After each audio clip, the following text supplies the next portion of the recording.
We all depend on our bones and joints to allow us to move, work, and be active. For many people, though, things can go wrong with these body parts, making everyday movement painful and difficult. The American Academy of Orthopedic Surgeons tells us that more than 1 in 4 Americans has some type of skeletal impairment. And joining us this morning to talk about that, about orthopedic help, is Dr. Gavin Duffy, a surgeon from Hekin Orthopedic Specialists, and Mark Devereaux, a patient of Dr. Duffy's. And Mark, you have good morning. You have a story, a unique story, but it's a story that a lot of people can relate to. A lot of people suffering from arthritis, which you were. In my early 40s, I started having like a dull ache, and then progressively got worse. It depends what kind of activity you were involved in. By the end, in the early 50s, I started having the constant chronic pain. Where was the pain? Where was the ache? Directly in the hips, but the nice thing is about hip pain, it doesn't stay there. It'll radiate down your leg, into your foot, into your back. And so what it makes, it's not only pain, it cuts your mobility, and with that, it cuts your desire to do anything. You don't want to take out the garbage, you don't want to do anything.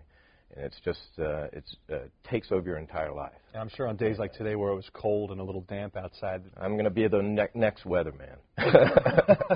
When did you decide, from what it sounds like you just said, you lived with the pain for a long time.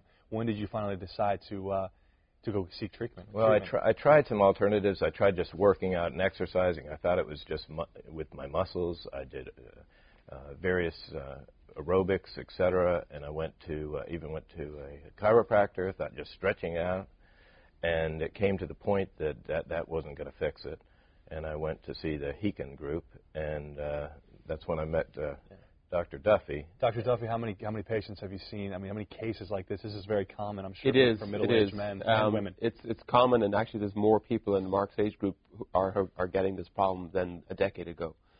So it is, it's unfortunate, but unfortunately it's quite common. There's a lot of people out there.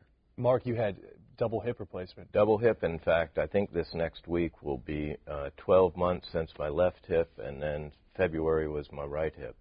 And in the September I participated in a triathlon. I didn't do the run, but I swam and I was able to bike, and so my life is back. Now that's important because, doctor, when people think of hip replacement, they think of any problems with hips. They think, well, I'm going to be laid up for a year recovering from this. Talk about the procedure that you guys do and what you did to Mark. Absolutely not. Mark's a great patient, but we get all of our patients up the day of surgery, no matter how old they are. It's one of the key things that we're doing now is to early mobilization.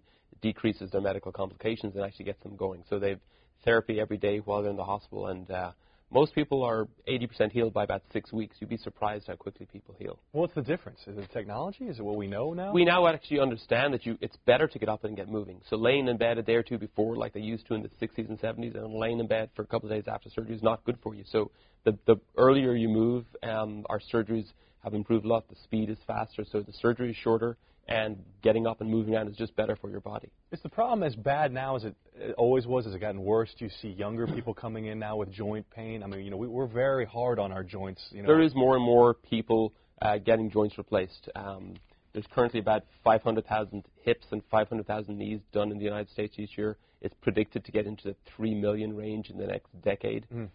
So as our population ages, as we get heavier, and as we've all participated in sports at an earlier age, and also we're not willing to be uncomfortable. I mean, people aren't willing to sit on the porch in the rocking chair anymore. They want to keep moving at all ages. So it's an increasing problem for the population. Let's talk about the Fun Walk, the annual joint replacement Fun Walk, which is next Saturday.